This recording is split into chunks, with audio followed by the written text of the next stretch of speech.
Namaste, yogis. This is Adrienne with How Yoga Changed My Life, a podcast. Today, I'm sitting down with my favorite co-host, Mia, my only co-host for Yoga Changed. I'm sitting down with Mia because she's got another life update for us. And I am dying to share all of this news with our listeners. Mia you've been all fucking over the place this year. No. I mean, not like, sure. I don't mean that in a bad way. I mean, traveling, like you've been on the go. You've had a lot of life changes. So why don't you fill in our listeners on what's been going on with you? Yeah, let's think. I closed out my 6th year of teaching. Very nice. School teaching. Yes. I mean, which I guess then 7 year of yoga teaching. Yeah. I closed out my 6th year of teaching. I completely packed up my classroom. I did my summer thing. I went to Germany, which was super fun and cool. I went with students. Amazing. I really, really enjoyed traveling with youth. I really enjoyed traveling with students, and seeing them take in the world and take in new experiences is really powerful. I love that. During the summer, Lucas and I made the very hard decision to close the doors of Flores Street Yoga. It was awful. When we first signed our lease, it was a 6-month lease with our original landlord. In those 6 months, she sold the building, which was a huge bummer. We got new landlords that were not from San Antonio. They were not from Texas, and they came in and immediately raised our rent. When they raised the rent the first time, there was like big talk of promises and improvements Which, by the way, let's just back up for a second. Sure. Your first landlord, when you got that building, the amount of work that needed and the investment. Oh yeah, let's go back. When we first got that building, it was atrocious. Shit show.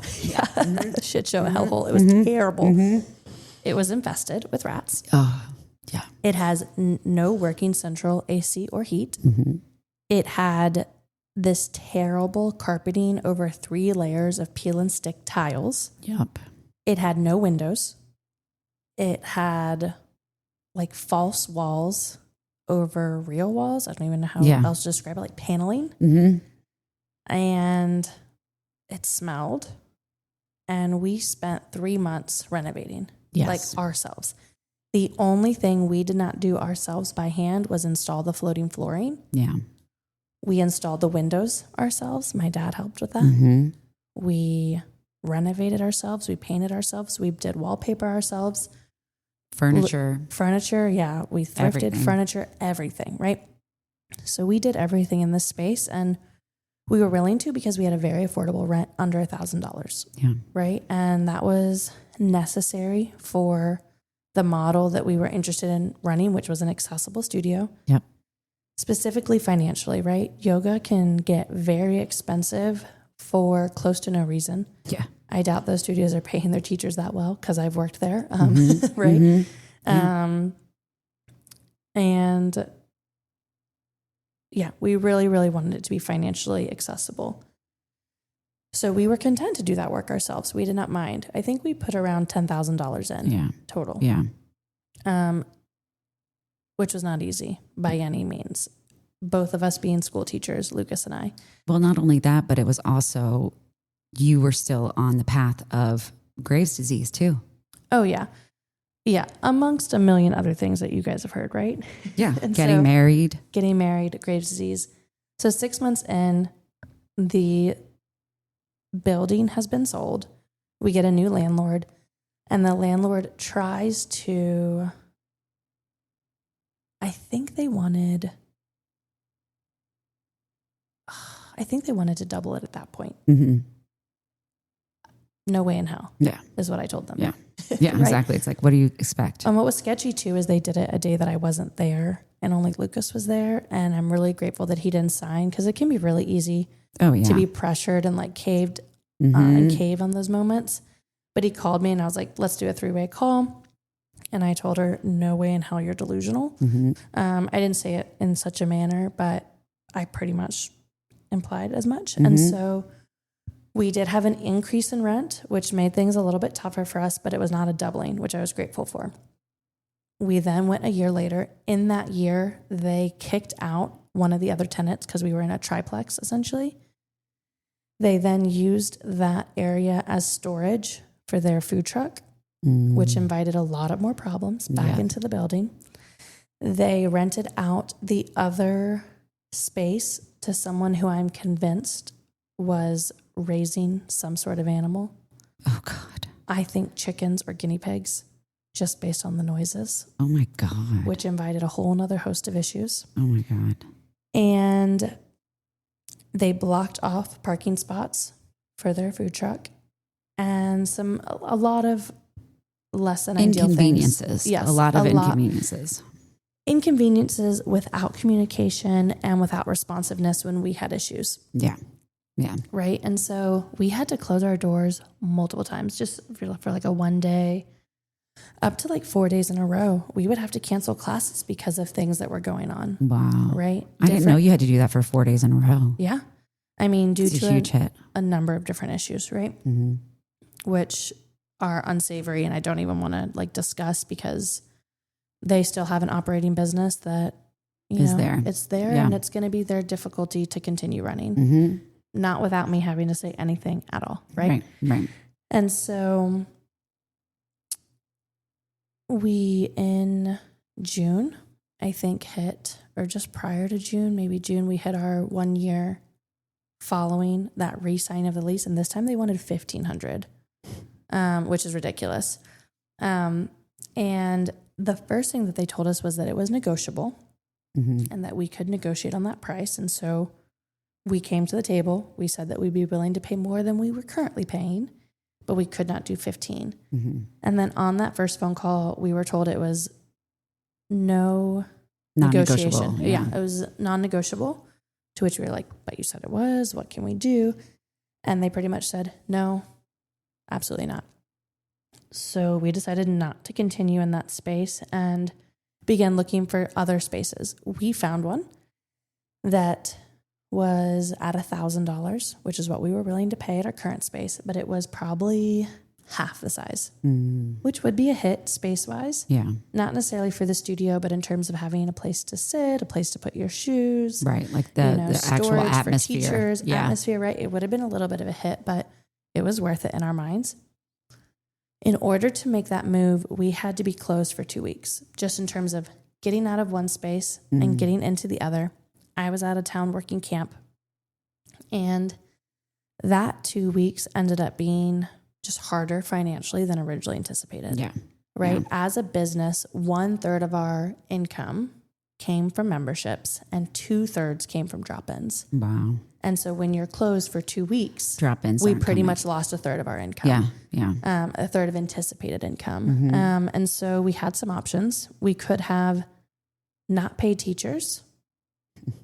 Which is illegal. Yes, agreed. It's illegal. We could have not paid teachers and reopened, or we could pay teachers and have to pay more money out of pocket to reopen, or pay teachers and don't reopen. So we went pay teachers, don't reopen. Right. Lucas and I had determined that if we were to stay open, needed to make more money than we had previously been making. Yeah. Which is that Lucas and I were not paying ourselves to teach classes. I know. Actually, that's not true. I take that back. There was a period. There was a period where we did that. Yeah. Again, to prioritize paying teachers as much as possible. Which is the problem with a lot of yoga studios is that if you don't pay yourself, then you're not going to have a successful business plan at the end of the day. Yeah. Right. Or I think it was a little bit also, I mean, if that's what we were relying on. Yeah. Lucas and I were comfortable with that because it was not our main source of income. Right. Both of us have full-time jobs. Well, it's not like you were trying to franchise your FSY or anything like that. That like, either. That's different. Like, totally. If you're going to franchise, you got to start paying everybody. Yeah. And we had numbers that we knew if we hit, we would start making our money back, right? That initial $10,000 investment. Yeah. Those kinds of numbers take 2 to 3 years to hit. Yeah, that exactly. I know, right? From working at other spaces. And so it could have been possible had our rent stayed reasonable, but a doubling for where we were located was just not realistic. No. Especially a doubling with really no notice. 30-day notice is just not possible. I don't know how people think that that's even legal. Like, well, I mean, our landlord told us, well, it's comparable to the area and what's fair and blah, blah, blah. First of all, the area has empty buildings. I don't know what you're talking about. Yeah, exactly. And second of all, it's still empty to this day. Wow. Right? We're now 2-3 months out. There's no one there. It's empty. That's crazy. You played yourself. Like you could have had rent. Yeah. And you didn't. You played yourself. But I think they needed rent because they had kicked a tenant out. Mm. And so they were trying to make up for that. Yeah. And now you have no tenants. So because moving would have required a couple more $1,000 from Lucas and I, at least we decided not to. Yeah. That was a really hard decision, but it's where we landed. Yeah. And I think financially it's the better decision. Mm-hmm. And so we called it quits. Yeah. Right.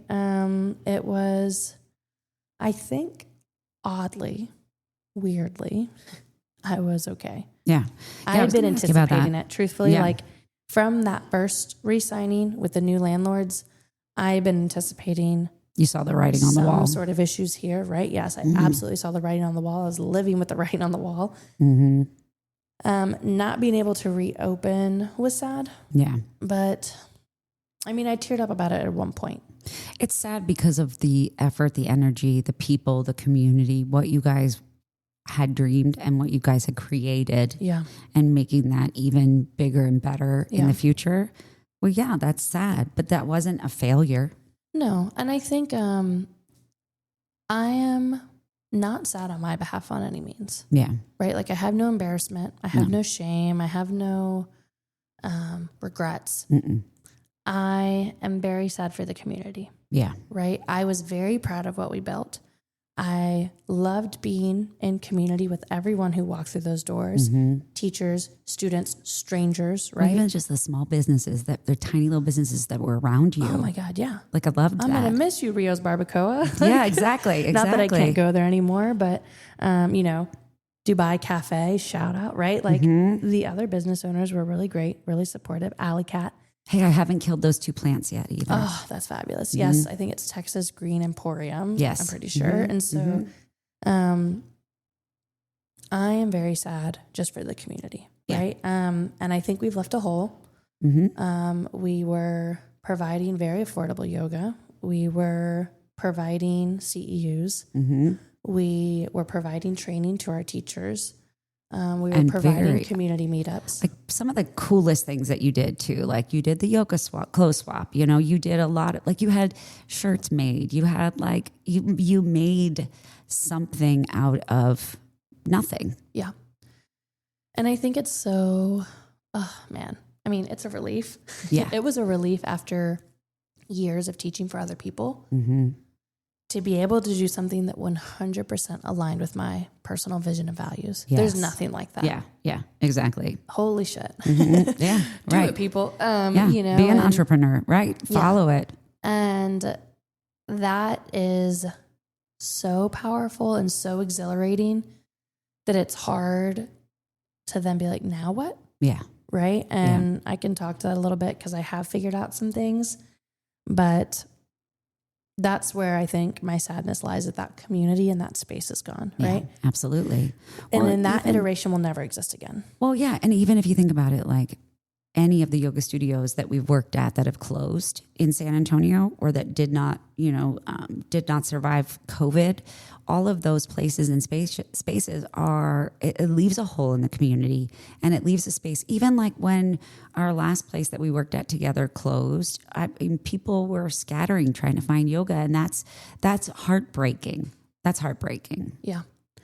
Well, and it's sad too because for some people, they might not do yoga for a couple of years now. Exactly. Right? Because this was their hub, this was their space, and now there's a hole.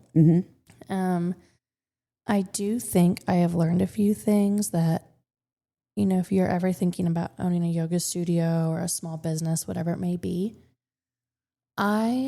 Lucas and I started at a scale that was doable, but I think was sometimes tough in terms of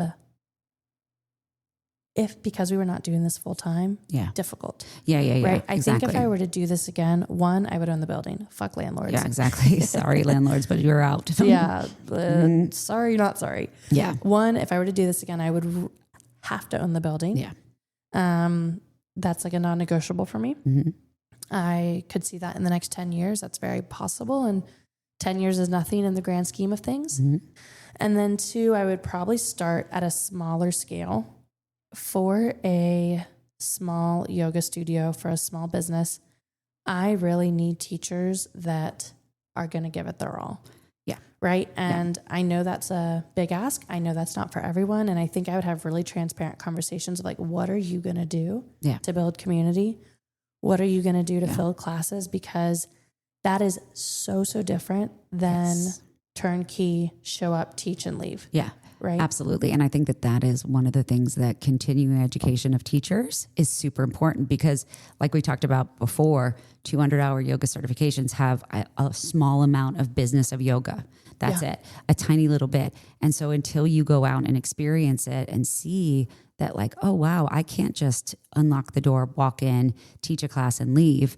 I actually have to show up a little bit more. There's more to it if you're in a situation that is based around building community. Yeah. And I think there are studios and spaces where you can do that. Mm-hmm. My studio probably will never be one of them. I don't think I would want to teach at a yoga studio that was like that. That feels very stale. It feels very just like generic or like cold, right? Like I don't want to show up, teach and leave. Like I want to go practice. I want to be inspired. I want to learn. And I don't think people grow. think that that's necessarily what they're doing. And maybe that's not even what I'm trying to speak to, but I think there are studios that, let's say, have a model or a following where no matter what, you're going to have double digits. Yeah, you're going to have people in classes, butts on double mats. digits is so different than, I have 2 people. Right. Oh, I have 1 person. That apprehension and that feeling and that realization that I now have to be alone with one other person is hard for some people. Yeah, 100%. And I get it. You hit the nail on the head. That's a big deal because there are so many people out there that don't have the self-confidence in their teaching to be able to do that one-on-one or 2-on-1 or tiny little classes and learning how to grow someone else's practice. It's not about the teacher in these kind of spaces, right? It's about community and building community. And I think I told you this early on. I was like, one thing that I have seen work in small spaces is less teachers. You guys didn't have that ability to just have it be you and Lucas teaching all of the classes because you both had full-time jobs. Yeah. But even still, if we had moved, Lucas and I were each going to pick up like 2 more classes. Yeah, you would have to. We had to just because we needed that consistency. We needed that investment of why, who cares more than us? No one. Right. And then I think the third thing that I've learned that's not necessarily related to running the business itself is, and this was really sad. I think this was probably the saddest part, is I see certain people differently. How people treat you when you're high versus low is shocking. Wow. That's so people true. who wanted things from me, from the studio, who benefited from me, from the studio, versus changed the moment we closed our doors. Right? Never heard from again, ghosted, or were upset about a charge from February. Like something they purchased in February, all of a sudden they want refunded. Yeah. Things of that nature. And to do that to a small business, and I had experienced this once before we closed, someone who I knew and I had considered a friend ultimately like canceled their membership over, it was just shocking. Or I guess long story short, had a membership. They asked for a pause and said they would be back in the new year. And so I paused their membership until the new year. And it started again in January. Which is the new year. Right? And then when they got charged, they were pissed and wanted a refund. And I offered a cash refund or a cash app. I could do cash or cash app. But when you give a refund through MBO, which is our booking system, there are fees. Yeah. Like I think we do refund and 25%. Like it's high. It's high. It is. They make a lot of money. And she refused it. And she was so mad. She refused it. She canceled her membership, which was fine. Like anyone who operates in that manner and treats someone who, again, I thought was a friend and also treats a small business this way. Yeah. I cannot understand it. I'm baffled. I don't get that at all. And I will say, like, I've been on the other side where a business charged me when they weren't supposed to. I sent an email asking, they chose to refund it, and so be it. Exactly. Right? Or if they had said, no, come have a free whatever, I would have, whatever. So anyways, I'd experienced that once before. In closing, I've experienced this a few times with people that I've known for years. Yeah. People who I've worked with for years. And I'm shocked. Like, I mean, just that is so sad. Yeah. And people that operate in small businesses. Yeah. People that own small businesses. People that are yoga teachers. Yeah, exactly. Right? And like, that is such a, like, I'm shocked. I've never dealt with before. Yeah. Right. No, it's so sad. The member was a member who I considered a friend, but I guess wasn't. Right. But these are, I mean, I'm just blown away. I really don't have words for it. To treat two people, myself and Lucas, like we're somehow getting away with your $39 a month, mind you, $39 a month. Right. That's what some of our members were paying because we did a founder's rate. Yeah. $39, $49, $59. If you think we took your $39 a month from 2 months ago and are making it big. Right. What the fuck? I know. And so it's things like that, or someone who spent $100 on a 15 or a 14 class pack. That $100 is needed back. Yeah. And I say all that to say, I know $100 is something to someone, right? And maybe $39 is also something to someone. Yeah. And if I were Amazon or Walmart, sure, get your fucking refund. Yeah, exactly. But from a small business, I mean, that has now caused issues in us closing. Yeah. And we're trying to remedy those issues. So that's all. And that's how I personally feel. Yeah. Maybe someone who owns a small business feels differently, but I was shocked. Well, it's like blown away. It has a lot to do with the fact that you're a very loyal person. Loyalty is something very important to you, as it is to me, And so when we have those kind of relationships with people, and then it's like something happens that's beyond your control, and that there's nothing you can do about it, and you've lived up to your end of the bargain. Yeah, and So, I mean, what happened is that we had people who were charged June 1st and we closed like June 2nd, something of that nature, right? Or we closed also June 1st and we thought we were reopening June 15th. Right.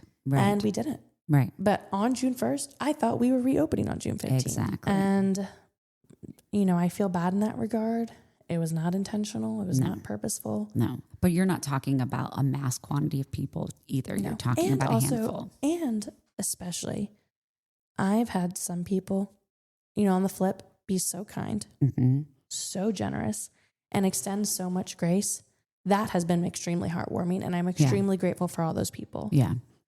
Right. And I've had people now already follow me to other teaching spaces, and I'm grateful. And be kind and offer help and offer trucks and do whatever they can to help in this process. Yeah. But it's tough because it's like one sour grape spoils the bunch. Right. Well, and as humans, what do we focus on? The negative always. It's so hard to remember. And that's where I think that where you have the opportunity to hold on to those little wins, right? Like celebrate those in ways to know that like, hey, I know we can do it. It's feasible. It's plausible. Were there some things that I would change in the future? Absolutely. But now this has given you kind of an understanding and hopefully some confidence to know that you can do it. Oh yeah, absolutely. And I think another thing timing wise, this is back to the good news, right? Yeah. Part of why I was content to close our doors is that I'm about to take on a brand new giant yoga endeavor, which is that I have the opportunity to teach yoga in a K-12 school. So huge. Yeah. So huge. Dream come true. Yeah. Dream come true. I had stopped dreaming, right? Yeah, you did. Something that I didn't think was feasible, something that I had seen very few people accomplish. And it just was the luck of the draw genuinely. I will start by teaching twice a week. Again, K-12, those classes will be a kinder to second grade, a third to fifth, a sixth through eighth, and a ninth through 12th. That's awesome. My high schoolers, I really only have ninth and 10th graders. I don't have many juniors and seniors, but 4 different groups. I'm going to see them twice a week after lunch. So fucking cool. Yeah, I'm over the moon. I've checked out so many books from the library to use with my littles. I'm so grateful that I did my kids yoga teacher training, 5 years ago now, maybe 6 years ago, because I did it in 2020. I did it during COVID. Well, what's cool though too is that because you've been teaching kids for 6-7 years now. How many years did you say? I've done 6 years of teaching. So 6 years of teaching and having the yoga knowledge and the yoga experience. I think now you can even see greater ways of moving yoga into the schools. Oh yeah. It's exciting. Yeah. It's so really exciting. Yeah. I have 2 classrooms that I have to set up. Actually, the day that this comes out will be my first day of school. Oh my gosh. Yeah. So that's so exciting. I have my classroom set up. I don't have my yoga studio set up yet. I have the mats, I have the things, but the first week of school are all half days and there will not be yoga those days. But then the second week, once we get into full days, we have yoga after lunch. That's going to be so cool. Yeah. I loved teaching yoga during school when I was in Chicago. That was my favorite because kids, especially I remember the little conversations that we would have. Now, mind you, some of these kids have just graduated college. Wow. That's crazy. That's amazing. But my whole thing was always, if you can bring yoga to a kid that never would have experienced yoga before, and then maybe 20 years from now, he's sitting at a kitchen table talking to his family and he goes, remember that time I took yoga and I learned how to breathe? That was really valuable. Yeah. That's something I use now. That was really cool. Yeah, that was really cool. Or mom, I fell asleep in yoga class for an hour. You know what I mean? I got to rest, or I remember this feeling. I remember this weirdo, doing this X, Y, or Z craft or something. But it's there is something to be said about bringing yoga to kids early on to help them understand that they're in control. Yeah. That they get to control how they react and they respond, and they can show up in their best ways. Oh, yeah. Yeah. And I'm really grateful because so many pro athletes have made yoga cool. Yeah, that's true. That's true. And singers and performers. Yeah, Madonna, right? Adam Levine. Brandon always talks about how Madonna did yoga first, right? Oh, yeah. Madonna brought yoga to that's America. True. Stuff like that's that. true. And so, yeah, absolutely. I think it's very, very exciting. And I have taught some kids yoga. I'm excited for the littles, right? So I'm thinking K through 5, because there's a lot of storytelling in those yoga classes. Yes. There's a lot of creativity. There's a lot of storytelling. There's a lot of creativity. That's something I'm very, very excited about because I haven't gotten to do as much of that. Yeah. I've done maybe 10 or so classes of that style. Yeah. And then what's really cool is middle and high school, you can teach a yoga class like you would adults. Yeah. And it's funny because I've taught a good number of yoga classes to middle schoolers, and it's really easy to want to take it slow and explain and give these details, kind of like you do when you're a brand new yoga teacher, exactly. right? They don't care. No, they don't care. They don't care. Yeah. And because middle schoolers have not the same decorum as adults, they start talking because you're not moving them fast enough. Right. And then the second and I was like, oh crap, they're talking over me. I got to move. Yeah. And so as soon as I actually started flowing them, doing a vinyasa style class, they locked in. Yeah. Right. That's the thing to say now. They locked in. Yeah.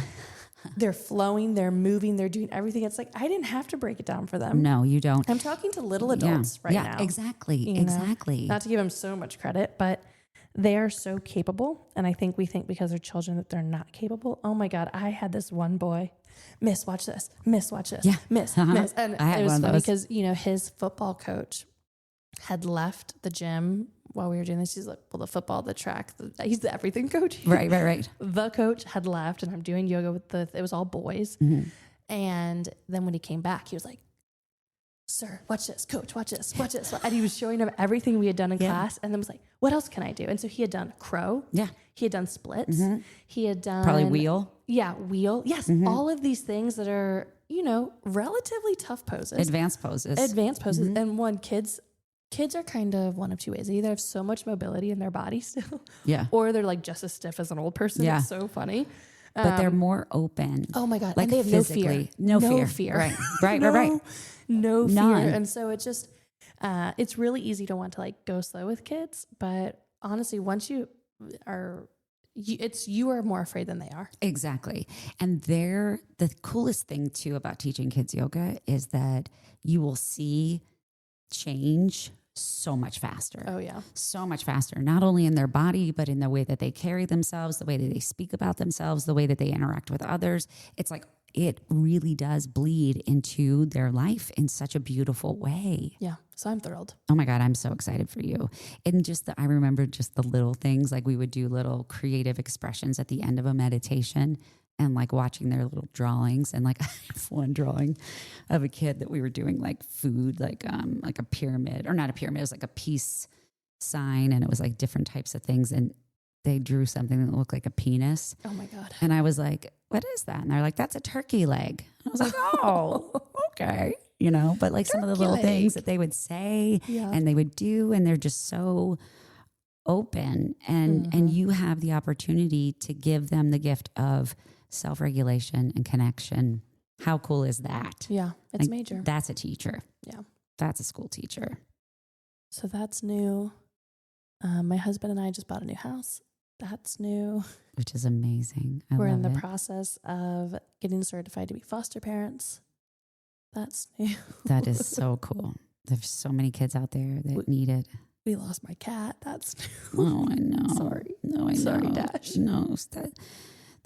Yeah. So now I'm down to just 3 cats. So if there's a fourth looking for a home.